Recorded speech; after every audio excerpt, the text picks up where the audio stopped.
கிறிஸ்துவுக்குள் அன்பானவர்களே, இயேசுவின் இனிய நாமத்தில் உங்கள் யாவரையும் அன்போடு வாழ்த்துகின்றேன்.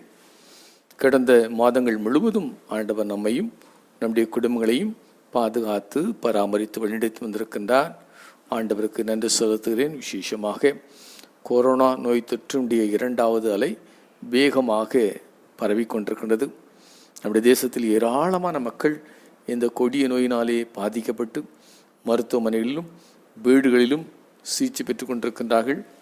அருமையான அன்பு பிள்ளைகளுக்காக நாம் விசேஷமாக ஜெபிக்க அழைக்கப்பட்டிருக்கின்றோம். அதோடு அநேக மக்கள் தங்களுடைய அன்புக்குரிய உறவுகளை இழந்து தவித்து கொண்டிருக்கிறார்கள். ஆண்டவரே, அன்பு பிள்ளைகளுக்கு ஆறுதலையும் தேர்தலையும் கொடுக்க நாம் அவர்களுக்காக ஜெபிப்போம். அதே போன்று இந்த பணியிலே முன்னணியில் நின்று செயல்படுகின்ற மருத்துவர்களுக்காக, செவிலியர்களுக்காக, அவர்களுக்கு உதவி செய்கின்ற அன்புள்ளவங்களுக்காக, காவல்துறையிலே பணியாற்றுகின்ற அருமையான அன்பர்களுக்காக, சுகாதார பணியிலும் தூய்மை பணியிலும் ஈடுபடுகின்ற அன்புள்ளங்களுக்காக நாம் ஆண்டவரை ஸ்தோத்திரிக்கிறேன். தொடர்ந்து ஆண்டவருடைய பாதுகாப்பும் பராமரிப்பும் அருமையான பிள்ளைகளுக்கு எப்பொழுதும் தொடர்ந்து இருக்க நாம் விசேஷமாக ஜெபிப்போம். இந்த தொற்று நோய் நம்முடைய தேசத்தை விட்டு அகற்றப்படவும், ஆண்டவர் நமக்கு பாதுகாப்பையும் பராமரிப்பையும் தொடர்ந்து கொடுக்கவும், எல்லா மக்களும் ஆண்டவருடைய ஆசீர்வாதத்தை பெற்றுக்கொள்ளவும் நாம் விசேஷமாக ஜெபிப்போம்.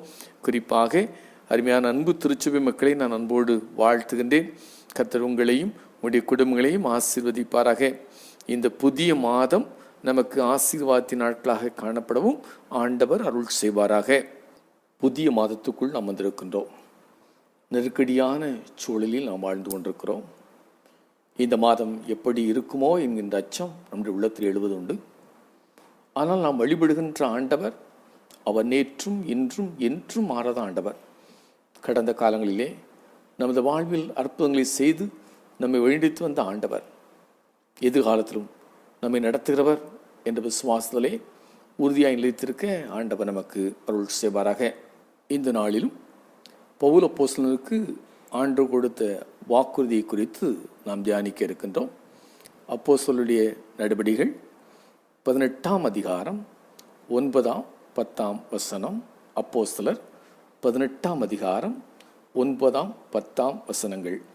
ராத்திரியிலே கர்த்தர் பவுலுக்கு தரிசனமாகி, நீ பயப்படாமல் பேசு, மௌனமாயிராதே, நான் உன்னுடனே கூட இருக்கிறேன், உனக்கு தீங்கு செய்யும்படி ஒருவனும் உன்மேல் கை போடுவதில்லை, இந்த பட்டணத்தில் எனக்கு அநேக ஜனங்கள் உண்டு என்றார். சாது சுந்தர் சிங் அவர்கள் தனது நண்பனின் வாழ்வில் நடந்த சம்பவத்தை அவர் கூறுகின்றார். அவரோடு ஊழியத்திலே இணைந்து பணியாற்றிய நெருங்கிய நண்பர் ஒருவர் இருந்தார். அவர் இயேசுவை தனது சொந்த இரட்சகராக ஏற்றுக்கொண்டதை அவருடைய உறவினர்களும் கிராமத்து மக்களும் விரும்பவில்லை. அவருக்கு கடுமையான துன்பத்தை கொடுக்க ஆரம்பித்தார்கள். தங்களுடைய மதத்திலே வைராக்கியமுள்ள அந்த ஊர் மக்கள் சாது சுந்தசுடைய நண்பரை அருகில் இருக்கின்ற மலையின் உச்சிக்கு இழுத்து சென்றார்கள். நீ உன்னை காப்பாற்றிக் கொள்ள வேண்டுமென்றால் கிறிஸ்தவ மதத்தை விட்டுவிட வேண்டும், இல்லையேல் இந்த மலையின் உச்சியிலிருந்து உன்னை தூக்கி நாங்கள் எரிந்து விடுவோம் என்று மிரட்டினார்கள். அவரோ, நான் தவறு எதுவும் செய்யவில்லை, என்னை மீட்ட இயேசு கிறிஸ்துவை மற்றவர்களுக்கு நான் சொல்கிறேன், நீங்கள் ஏன் என்னை துன்பப்படுத்துகிறீர்கள்? நீங்கள் என்ன செய்தாலும் சரி, நான் என் இயேசுவை குறித்து பிறருக்கு அறிவிப்பேன் என்று தைரியமாக சொன்னார். நண்பனின் உறுதியான வார்த்தை ஊர் மக்களுக்கு கோபத்தை ஏற்படுத்தியது. இப்பொழுதே உன்னை நாங்கள் கொன்று விடுகிறோம் என்று சொல்லி மலை உச்சியிலிருந்து அவனை தூக்கி எறிந்தார்கள். தேவனே, உமது கரங்களில் என்னை ஒப்புவிக்கிறேன் என்று கூறிக்கொண்டே பெரிய பள்ளத்தில் போய் விழுந்தார். கிராம மக்கள் மறித்து விட்டான் என்று நினைத்து சென்று விட்டார்கள். அரை மணி நேரமாக மயக்க நிலையில் இருந்த நண்பர் கண் விழித்து பார்க்கின்றார். உடல் முழுவதும் இரத்த காயம், கடுமையான வலி, சதைகளெல்லாம் கிழிக்கப்பட்டிருக்கிறது. கடுமையான தண்ணீர் தாகம் அவருக்கு எடுத்தது. எனக்கு துணை செய்ய யாருமே இல்லையே என்று அவர் தனிமையில் வாடிக்கொண்டிருந்தார். யாராவது ஒருவராவது தனக்கு உதவி செய்வாரா என்று அவன் கலங்கிய வேளையிலே ஒரு இனிய குரல் ஒன்று கேட்டது. எல்லோரும் உன்னை கைவிடலாம், ஆனால் நான் உன்னை கைவிட மாட்டேன், உன் கூடவே இருக்கிறேன் என்ற சப்தம் கேட்டு மெதுவாக திரும்பி பார்த்தார். ஒரு மனிதர் அவர் அருகே வந்து கொண்டிருந்தார். அவர் நண்பனை தூக்கி ஒரு பாறையிலே சாய்வாக வைத்தார். நண்பர் தண்ணீர் வேண்டும் என்று கேட்டார். அந்த மனிதர் சுற்றுமுற்றும் பார்த்தார். தண்ணீர் கொண்டு வருவதற்கு எந்த பாத்திரமும் இல்லை. அவர் நடந்து சென்று அருகில் சென்ற ஓடையில் தன் கைகளில் தண்ணீரை மொண்டு அவருக்கு குடிக்க கொடுத்தார். 2 முறை அவ்வாறே நீர் கொண்டு வந்து பருக செய்தார். 3வது முறையாக தண்ணீர் கொண்டு வரும் பொழுது அவர் கைகளில் ஆணி அடித்த காயங்களை பார்க்கின்றார். அந்த காயத்தை கண்டதும் அவர் மிகுந்த ஆச்சரியம். தனக்கு தண்ணீர் கொடுத்தது நான் வழிபட்ட எங்கள் ஆண்டவர் இயேசு அல்லவா என்று அறிந்து மிகுந்த மகிழ்ச்சியோடு என் ஆண்டவரே, என் தேவனே என்று அவருடைய பாதத்திலே விழுந்தார். என்னை கைவிட்டு விட்டீரோ என்று நினைத்தேன். இதோ என் வாழ்க்கை பயணத்தில் நீர் என்னோடே கூட இருக்கிறீர் என்று மகிழ்ச்சியோடு சத்தமிட்டான். அந்த மனிதர் மறைந்து போனார். படுகாயம் அடைந்த நம்முடைய காயங்களும் மறைந்து போயிருந்தது. எல்லோரும் கைவிட்டு விட்டார்களோ என்று சோர்ந்த வேளையிலே ஆண்டவருடைய கரம் அவரை பலப்படுத்தி, அவரை ஆறுதல் படுத்தி, அவரை வழிநடத்தி வருகின்றது. நமது வாழ்க்கை பயணத்தில் பல வேளைகளிலே பலவிதமான தடைக்கற்கள் நமக்கு முன்பாக வந்து நிற்கின்றது. இந்த தடைக்கற்கள் நம்மை சோர்வுக்கு நேராக இழுத்து செல்லுகின்றது. இந்த சோர்வு நம்மை முன்னேறி செல்ல விடாமல் நம்மை தடுக்கின்ற ஒன்றாக இருக்கிறது. பல வழிகளிலே நமக்கு சோர்வு வருகின்றது. ஒருவேளை அது பொருளாதார நெருக்கடியாக இருக்கலாம், அல்லது கடுமையான வேலைப்பளுவாக இருக்கலாம், அல்லது தொடர் தோல்வியாக இருக்கலாம், அல்லது கொரோனா போன்ற நோய் கொடுமையாக இருக்கலாம், அல்லது குடும்ப பிரச்சனையாக இருக்கலாம். இப்படி தொடர் பிரச்சனைகளால் மனிதன் சோர்வுக்குள்ளாக்கப்பட்டு தனிமைப்படுத்தப்படுகின்றான். இந்த சோர்வுக்கு யாரும் விதிவிலக்கல்ல. சோர்வு திருமறை பக்தர்களையும் பல வேளை தாக்கியதை திருமறையிலே நாம் பார்க்கின்றோம். சிறப்பான தலைவன் என்று அழைக்கப்பட்ட மோசே சொல்கிறார், இந்த ஜனங்கள் எல்லோரையும் நான் ஒருவனாய் தாங்கக்கூடாது. எனக்கு இது மிஞ்சின பாரமாயிருக்கிறது. என் உபத்திரத்தை நான் காணாதபடிக்கு இப்பொழுதே என்னை கொன்று போடும் என்று சொல்லுகின்றார். இஸ்ரவேல் மக்களுடைய முறுமுறுப்பு அவருக்கு சோர்வை ஏற்படுத்தியது. வாக்களிக்கப்பட்ட கானான் தேசத்துக்குள் அழைத்து கொண்டு செல்லுகின்ற படைத்தளபதியாகிய யோசுவா சிறிய பட்டணமாகிய ஆயி பட்டின மக்களிடம் தோல்வியுற்றார். இது அவருக்கு சோர்வை ஏற்படுத்தியது. அவர் முகங்குப்புறமாக விழுந்து சொல்லுகின்றார், கர்த்தாவே, ஆண்டவரே, எங்களை அழிக்கும்படிக்கு எமோரியர் கையில் ஒப்பு கொடுப்பதற்காகவா தேவரீர் இந்த ஜனத்தை யோதானை கடக்க பண்ணினீர்? நாங்கள் யோதானுக்கு அப்புறத்தில் மன திருப்தியாய் இருந்து விட்டோமானால் நலமாயிருக்கும் என்று அவன் சொல்லுகின்றான். ஏன் எங்களை அழைத்து வந்தீர் என்று கேள்வி எழுப்புகின்றான். தோல்வி யோசுவாவுக்கு சோர்வை ஏற்படுத்தியது. மிகப்பெரிய தீர்க்கதரிசி என்று அறியப்பட்ட எலியா யோசபேலுக்கு பயந்து சூரிய செடியின் கீழ் உட்கார்ந்து கொண்டு, போதும் கர்த்தாவே, என் ஆத்மாவை எடுத்துக்கொள்ளும், நான் என் பிதாக்களை பார்க்கிலும் நல்லவன் அல்ல என்று கதறுகின்றான். பயம் எலியாவை சோர்வுக்குள்ளாக்கியது. ஆண்டவர் மீது ஆழ்ந்த விசுவாசமும் நம்பிக்கையும் கொண்ட யோபு, இறுதி வரை நிலைத்திருந்த யோபு என்கின்ற பக்தன் சொல்லுகின்றான், நான் பிறந்த நாளும் ஒரு ஆண் பிள்ளை உற்பத்தி ஆயிற்றென்று சொல்லப்பட்ட ராத்திரியும் அழிவதாக என்கின்றார். நோயின் கொடுமை அல்லது நோயின் துன்பம் யோபுவை சோர்வுக்குள்ளாக இழுத்து சென்றது. நம்முடைய வாழ்க்கை பயணத்திலே பல வேளையிலே நாம் சோர்வினால் பாதிக்கப்படுகிறோம். அதிலும் இந்த கொரோனா போன்ற நோய் தொற்று காலகட்டங்களிலே எல்லா மக்களும் இந்த சோர்வுக்குள்ளாக்கப்படுகின்றார்கள். சோர்வு நம்மை பின்னோக்கி இழுத்து செல்லுகின்றது. பவுல் அப்போஸ்தலனும் கொரிந்து பட்டணத்திலே தனிமையில் இருக்கின்றார். தனிமை அவருக்கு சோர்வை கொடுத்தது. இவ்வாறு சோர்ந்திருக்கின்ற அந்த பவுலை தைரியப்படுத்தி 3 முக்கிய வாக்குறுதிகளுக்கு கொடுத்து அவரை உற்சாகப்படுத்துகின்றார். அதை குறித்து தான் இன்று நாளிலே நாம் கற்றுக்கொள்ள இருக்கின்றோம். சோர்ந்திருக்கின்ற பவுல் அப்போஸ்தலனுக்கு ஆண்டவர் கொடுத்த முதல் வாக்குறுதி, பயப்படாதே, நான் உன்னோடைய கூட இருக்கிறேன். பயப்படாதே, நான் உன்னுடைய கூட இருக்கிறேன். இறைவனை குறித்து திருமறை நமக்கு சுட்டி காட்டுகின்ற கருத்து என்னவென்றால், கர்த்தர் மிகவும் உயர்ந்தவராக, எல்லோரிலும் பெரியவராக இருக்கின்றார். ஆண்டவர் எல்லோரிலும் பெரியவர் என்றாலும், அவர் மிகவும் உயர்ந்தவராக இருந்தாலும், எல்லோருக்கும் மிகவும் அருகாமையில் உள்ளவராக அல்லது நெருக்கமாக இருக்கிறார் என்பதைத்தான் திருமறை நமக்கு சுட்டி காட்டுகிறது. கடவுள் என்பவர் கடந்து நிற்பவர் அல்ல, அவருடைய வாழ்க்கை பயணத்திலே நம்மோடு கலந்து நிற்கின்ற ஆண்டவராக, இம்மானுவேலராக அவர் இருக்கின்றார் என்பதை திருமறை விளக்குகின்றது. எப்படி நமக்கும் ஆண்டவருக்கும் இந்த நெருக்கம் ஏற்படுகிறது என்றால், அவர் படைப்புகளுக்கெல்லாம் படைப்பாளர். அவர் நம்முடைய படைப்பாளர் என்பதனாலே நமக்கும் ஆண்டவருக்கும் நெருக்கமான உறவு ஏற்படுகிறது. அவர் நம்முடைய மீட்பர். அவர் நம்மை மீட்டதினாலே நமக்கும் ஆண்டவருக்கும் நெருக்கமான உறவு ஏற்படுகிறது. அதோடு மட்டுமல்ல, அவர் நம்முடைய அன்புக்குரிய தந்தை. அவர் அன்புக்குரிய தந்தை, நம்முடைய அன்புக்குரிய பிள்ளைகள். ஆகவே இந்த நமக்கும் ஆண்டவருக்கும் நெருக்கமான உறவு ஏற்படுகின்றது. அவர் உயர்ந்து வந்தாலும் நமக்கு நெருக்கமான ஆண்டவர் என்பதை திருமறை சுட்டி காட்டுகின்றது. ஆண்டவர் நமக்கு நெருக்கமானவராக இருப்பதோடு மட்டுமல்ல, அவர் முதலும் முடிவுமாக இருக்கின்றார். அவர் ஆதியும் அந்தமாக இருக்கின்றார்.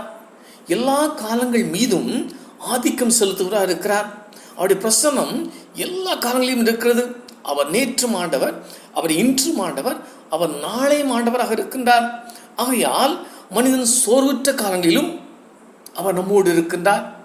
அல்லது மனிதனுடைய தனிமை, விரக்தி, மன அழுத்தம், இந்த காலகட்டங்களிலும் ஆண்டவருடைய பிரசன்னம் நம்மோடு இருக்கிறது என்பதைத்தான் இந்த வாக்குறுதி நமக்கு கொடுக்கின்றது.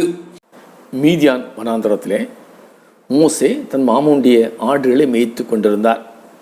40 ஆண்டு கால ஆடு மேய்க்கின்ற பணியிலே அவர் ஈடுபட்டு வருகின்றார். இந்த ஆடு மேய்க்கின்ற பணியிலும் நிச்சயமாக எகிப்திலே தங்களுடைய மக்கள் படுகின்ற துன்பத்தை அவர் நினைத்து பார்த்திருப்பார். வயல்வெளியிலே தங்கும் பொழுதெல்லாம் ஆண்டவரை தியானித்திருப்பார். அதோடு மட்டுமல்ல, தன்னுடைய வாழ்வை குறித்தும் அவர் சிந்தித்திருப்பார். 40 ஆண்டுகால அரண்மனை வாழ்வு, செழிப்பான வாழ்வு, இப்பொழுது ஆடுகளை மேய்க்கின்ற வனாந்திர வாழ்வு, நிச்சயமாக இந்த வாழ்வை அவர் எண்ணி பார்த்திருப்பார். இந்த சூழலில் எரிகின்ற முட்செடியிலிருந்து ஆண்டவர் மோசேக்கு தரிசனமாகி அவரை மாபெரும் பணிக்காக அழைக்கின்றார். நீ இஸ்ரவேல் புத்திரராகிய ஜனத்தை எகிப்திலிருந்து அழைத்து வரும்படி உன்னை பார்வோனிடத்திற்கு அனுப்புவேன் வா என்று ஆண்டவர் மோசேயை அழைக்கின்றார். பொதுவாக ஆண்டவருடைய அழைப்பு வந்தவுடன் அதற்கு உடனடியாக கீழ்ப்படிவது இயல்பு, அவசியம். ஆனால் இங்கே மோசே தயக்கம் காட்டுகின்றார். காரணம், சோர்வு அல்லது விரக்தி அவனுக்கு தயக்கத்தை ஏற்படுத்துகிறது. ஆண்டவரே, இந்த மாபெரும் பணியை செய்ய நான் எம்மாத்திரம், நான் ஒன்றும் இல்லாதவன், நான் தகுதியே இல்லாதவன், என்னை போய் அழைக்கிறீரே என்று அவன் கேள்வி எழுப்புகின்றான். ஒரு 40 ஆண்டுகளுக்கு முன்பாக இஸ்ரவேல் மக்களை விடுவிக்கின்ற பணியிலே மோசேக்கு இருந்த ஆர்வமும் வேகமும் இப்பொழுது 80 வயதில் அவருக்கு இல்லை. அப்பொழுது அவருக்கு இளமை துடிப்பு, எகிப்தின் கல்வியும் கலையும் ஞானமும் அரண்மனை வாழ்வும் அவருக்கு இருந்தது.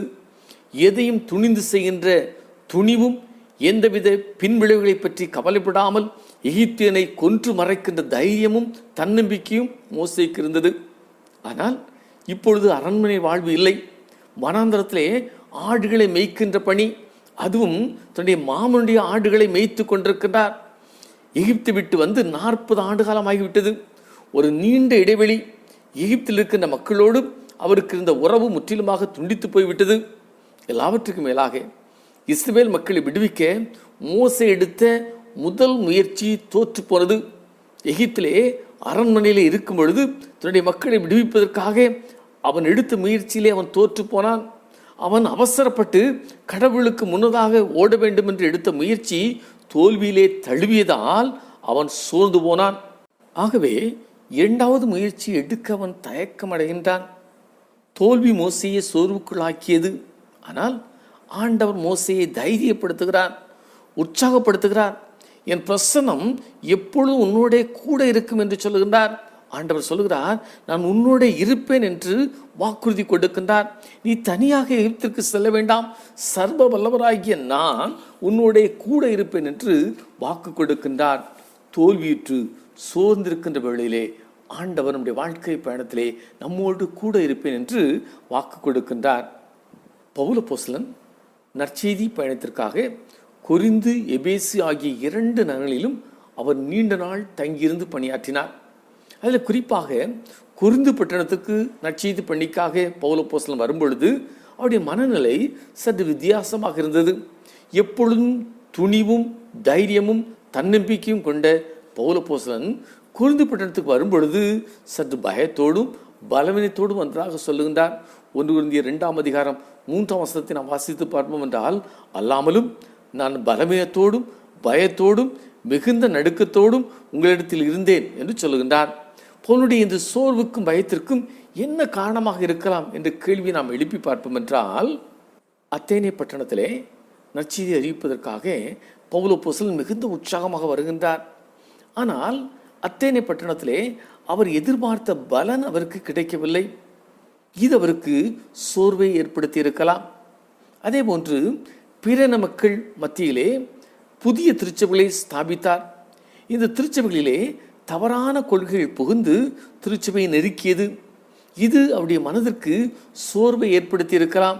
2 கொரிந்தியர் 11:28 இப்படி சொல்கிறார், எல்லா சபைகளையும் குறித்த கவலை என்னை நாள்தோறும் நெருக்கிறது என்று சொல்லுகின்றார். குறிப்பாக தெசலோனிக்கே சபையினுடைய புதிய கிறிஸ்துவை பற்றிய கவலை பவுல் அப்போஸ்தலனுக்கு இருந்தது. எங்கள் வேலை வீணாக போகத்தக்கதாக சோதனைக்காரன் உங்களை சோதனைக்கு உட்படுத்தினது உண்டா என்ற கவலை எனக்கு இருக்கிறது என்று சொல்லுகிறார். தான் கடின உழைப்பை சாத்தான் வீணாக்கி விடுவானோ என்கின்ற அச்சம் பவுல் அப்போஸ்தலனுக்கு இருந்தது. அதோடு மட்டுமல்ல, தனிமை பவுல் அப்போஸ்தலனை வாட்டியது. இதுவரை உடன் ஊழியர்களாக சீலாவும் தீமோத்தேயும் இருந்தார்கள்.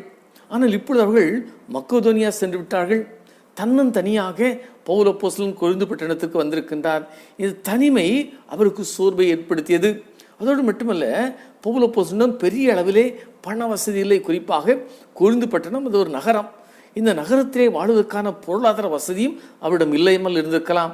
இதுவும் கூட அவருக்கு சோர்வை ஏற்படுத்தியது. அதோடு மட்டுமல்ல, மருத்துவராகிய லூக்காவும் பவுலோடு இல்லை.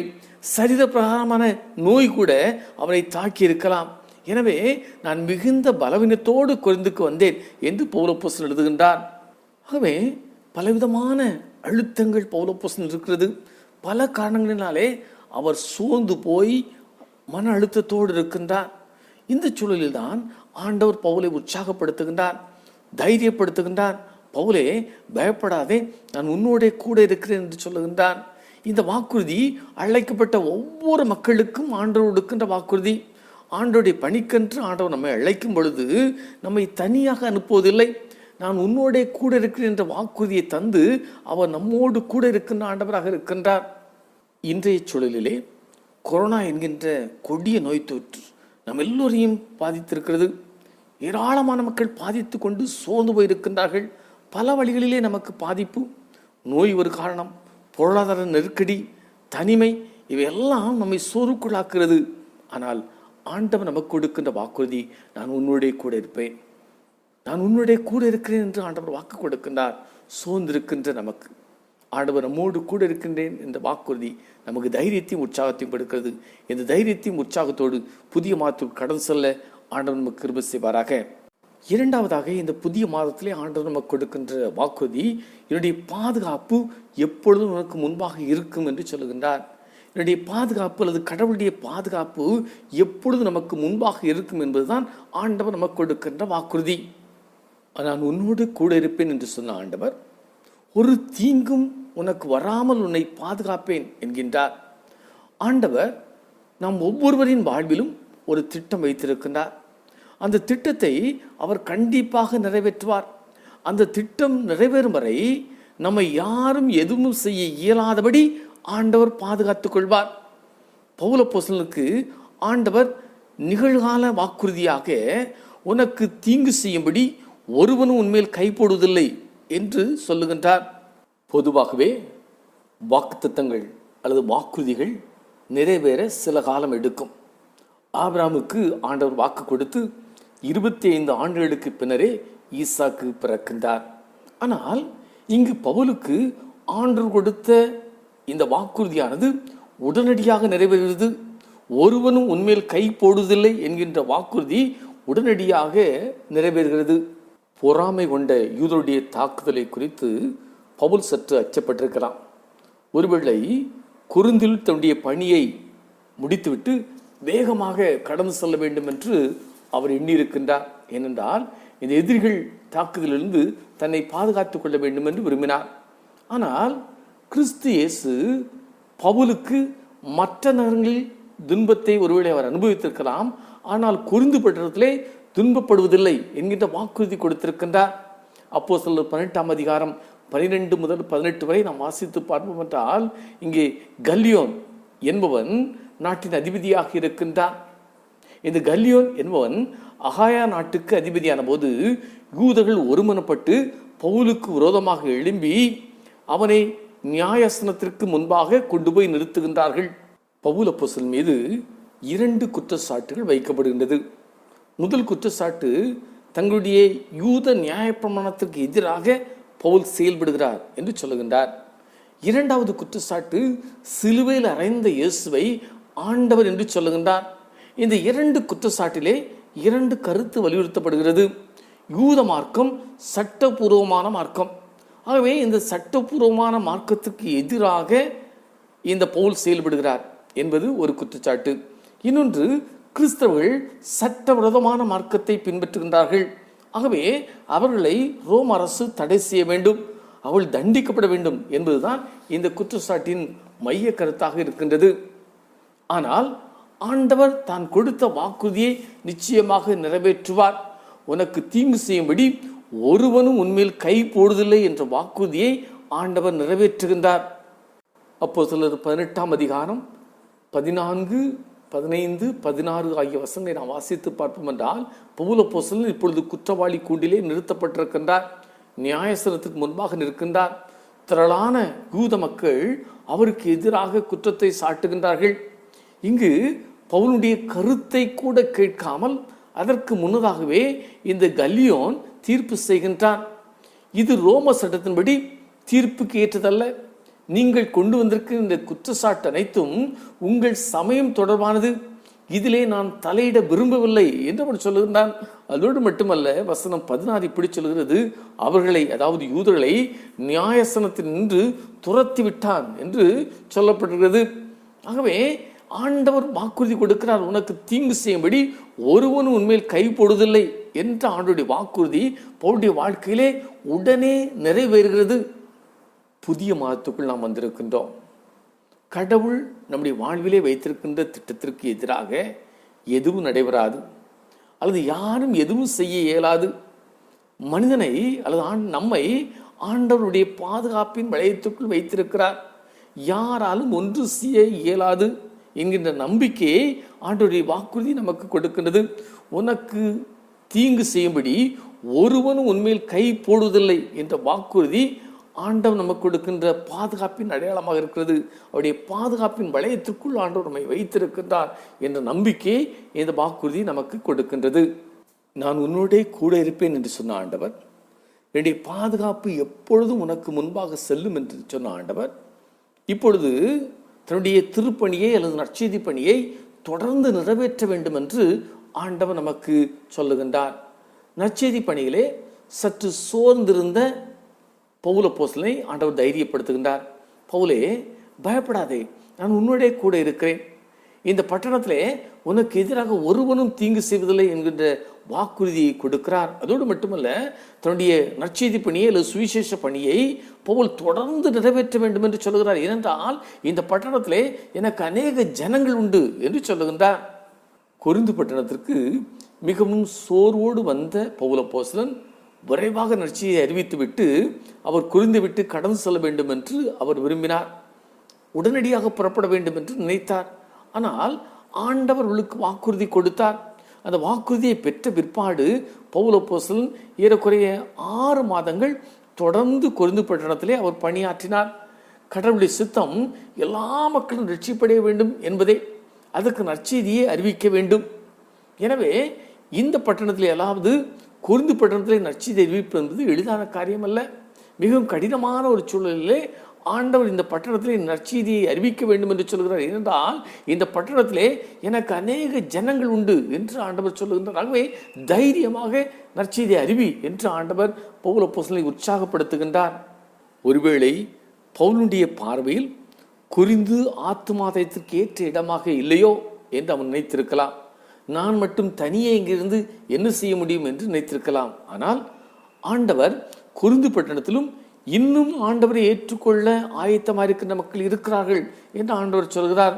அதோடு மட்டுமல்ல, இன்னொரு சிறப்பு என்னவென்றால், ஆண்டவர் நமக்கு வாக்குத்தத்தம் கொடுப்பது நாம் சும்மா இருப்பதற்கு அல்ல, நாம் பணி செய்யவே ஆண்டவர் வாக்கு கொடுக்கிறார். ஆண்டவர் எதற்காக நமக்கு வாக்குத்தத்தம் தருகிறார் என்றால், அது வாக்குறுதி தருகிறார் என்றால், ஆண்டவருடைய திருப்பணியை நாம் தொடர்ந்து நிறைவேற்ற வேண்டும் என்பதற்காகவே ஆண்டவர் நமக்கு வாக்குறுதி தருகின்றார். ஒருவேளை இந்த கொரோனா நோய் தொற்றின் காரணமாக நாம் பாதிப்பை சந்தித்திருக்கின்றோம். நாடு முழுவதும் முழு அடைப்புகள் கடைபிடிக்கப்படுகின்றது. ஆலயங்கள் திறக்கப்படவில்லை, வழிபாடுகள் நடைபெறவில்லை. இவையெல்லாம் நமக்கு சோர்வை கொடுக்கின்ற ஒன்றாக இருக்கின்றது. ஆனால் ஆண்டவர் நமக்கு கொடுக்கின்ற வாக்குறுதி, நான் உன்னுடைய கூட இருப்பேன் என்று அவர் சொல்லுகின்றார். இந்த பட்டணத்திலே இன்னும் ஏராளமான மக்கள் நற்செய்தியை ஏற்றுக்கொள்ள ஆயத்தமாக இருக்கின்றார்கள்.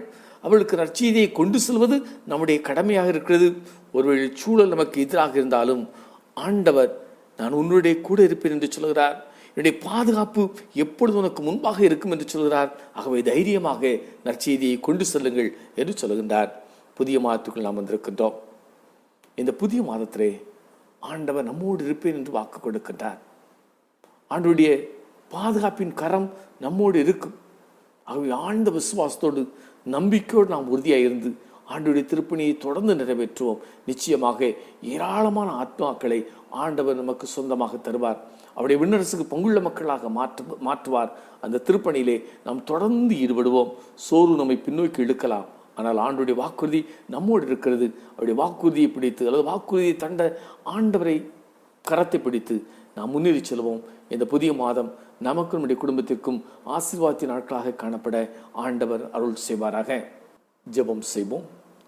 அன்பையின் ஆண்டவரே, இந்த புதிய மாதத்திற்காக மக்கள் நன்றி செலுத்துகின்றோம். கடந்த மாதங்கள் முழுவதும் நீர் எங்களை பாதுகாத்து பராமரித்து வழிநடத்தி வந்திருக்கிறீர். என்னுடைய எல்லா தேவைகளையும் சந்தித்து வந்திருக்கிறீர். எங்களுக்கு ஜீவன், சுகம், பலன் அனைத்து நீர் கொடுத்துக்கிறீர். உமக்கு நாங்கள் நன்றி செலுத்துகிறோம். நீர் எங்களுக்கு தந்த இந்த புதிய மாதத்திற்காக ஸ்தோத்திரிக்கிறோம். இந்த புதிய மாதம் எங்களுக்கு ஆசீர்வாதத்தின் நாட்களாக காணப்பட நீர் எங்களுக்கு அருள் தாரும். நீர் எங்களுக்கு வாக்குறுதி கொடுத்துக்கிறீர். என்னுடைய வாழ்க்கை பயணத்திலே நான் உன்னோடைய கூட இருப்பேன் என்று வாக்கு கொடுத்துக்கிறேன். ஆண்டவரே, தேவரின் இந்த உலகத்திலே நாங்கள் தனியாக பயணிப்பதில்லை. எங்கள் ஆண்டவர் எங்களோடு இருக்கிறீர் என்ற நம்பிக்கையை நாங்கள் பயணித்துக் கொண்டிருக்கிறோம். ஆண்டவரே, என்னுடைய பாதுகாப்பின் வளையம், கரம் எப்பொழுது உன்னோடு இருக்கும் என்று நீர் சொல்லியிருக்கிற ஆண்டவரே, உடைய பாதுகாப்பு எப்பொழுது எங்களோடு இருக்க வேண்டும் என்று நாங்கள் மன்றாடுகின்றோம்.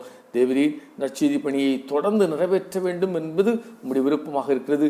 இந்த பட்டணத்தில் ஏராளமான மக்கள் உங்களுக்கு தருவீர் என்று வாக்கு கொடுத்திருக்கிற ஆண்டவரே, தேவரீர் நாங்கள் தொடர்ந்து உங்களுடைய நற்செய்தி பணியை செய்ய நீர் எங்களுக்கு அருள் செய்ய வேண்டும் என்று நாங்கள் வேண்டியிருக்கிறோம். விசேஷமாக இந்த கொரோனா நோய் தொற்றினாலே ஏராளமான மக்கள் பாதிப்பை சந்தித்து கொண்டிருக்கிறார்கள். ஆண்டவருடைய கரம் பிள்ளைகளை தொட வேண்டும் என்று வேண்டியிருக்கிறோம்.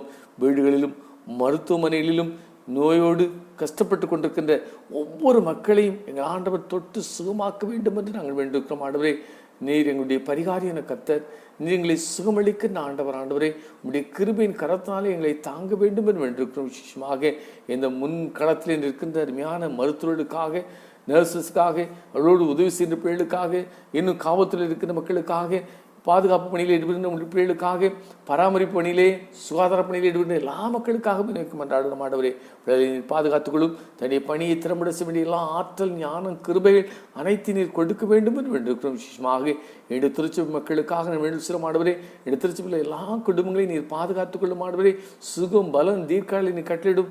வியாதிகள், தீமைகள் பெயராடி உடைய சற்று நெல்லை வைத்து மறைத்துக் கொள்ளும். ஆண்டவரே, என்னுடைய தேசத்திலிருந்து நோயை நீர் அகற்றும். நாங்கள் மீண்டும் எங்களுடைய ஆலயத்து வந்து மகிழ்ச்சியுடைமை தொழுது கொள்ளவும், உடைய நாமத்தை மகிமைப்படுத்தவும், உங்களுடைய திருச்சித்தத்தை நாங்கள் நிறைவேற்றவும் நீர் எங்களுக்கு அருள் செய்ய வேண்டும் என்று வேண்டியிருக்கிறோம். ஆண்டவரே, எல்லா மக்களையும் நீர் ஆசீர்வதியும். ஆண்டவரே, தேவரி நாங்கள் தைரியமாக, உற்சாகமாக தேவரி மக்கள் பணியாற்றல் தாரும். சோர்வு எங்களை பின்னோக்கி இழுக்கும் பொழுதெல்லாம் எங்கள் ஆண்டவர் எங்களோடு இருக்கிறார் என்ற விசுவாசத்திலே நாங்கள் முன்னேறி செல்ல நீர் எங்களுக்கு அருள் செய்ய வேண்டும் என்று வேண்டியிருக்கிறோம். ஆண்டவரே, நடைபெறுகின்ற ஊழியங்கள் அனைத்திற்காக மக்கள் சொல்கிறோம்.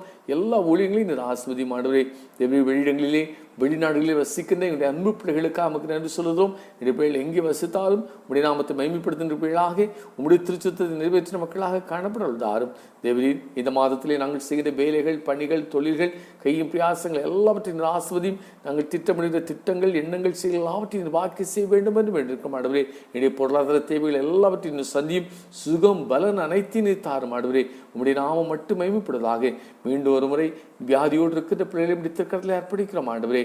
எங்கள் ஆண்டவர் பரிபூர்ண சுகத்தினை கொடும் உண்மையிலாக சுகம் பெற்றுள்ளாக உமக்கு நன்றி செலுத்தும். உடைய ஆலயத்தை வந்து உம்மை துதிக்கும் மகிமைப்படுத்தும் நீரோல் தாரும். எங்களை மட்டுமாக அர்ப்பணிக்கிறோம். இந்த புதிய மாதம் எங்களுக்கும் என்னுடைய குடும்பத்திற்கும் ஆசீர்வாதத்தின் நாட்களாக காணப்பட நீரோல் தாரும். உடைய நாமம் மட்டும் மகிமைப்படுவதாக. இயேசுவின் மூலம் ஜெபங்களும் நல்ல பிதாவே, ஆமேன். நம்முடைய கர்த்தராகிய இயேசு கிறிஸ்துவின் கிருபையும் தேவனுடைய அன்பும் தூயாவியனோட ஐக்கியமும் நம்மளுடைய இப்போதைக்கும் தங்கியிருப்பதாக, ஆமேன். என் ஆத்மாவே கர்த்தரை ஸ்தோத்ரி, என் முழுமே அவருடைய பரிசுத்த நாமத்தை ஸ்தோத்ரி. என் ஆத்மாவே கர்த்தரை ஸ்தோத்ரி, கர்த்தர் செய்த சகல உபகாரங்களையும் மறவாதே. ஆமேன், ஆமேன்.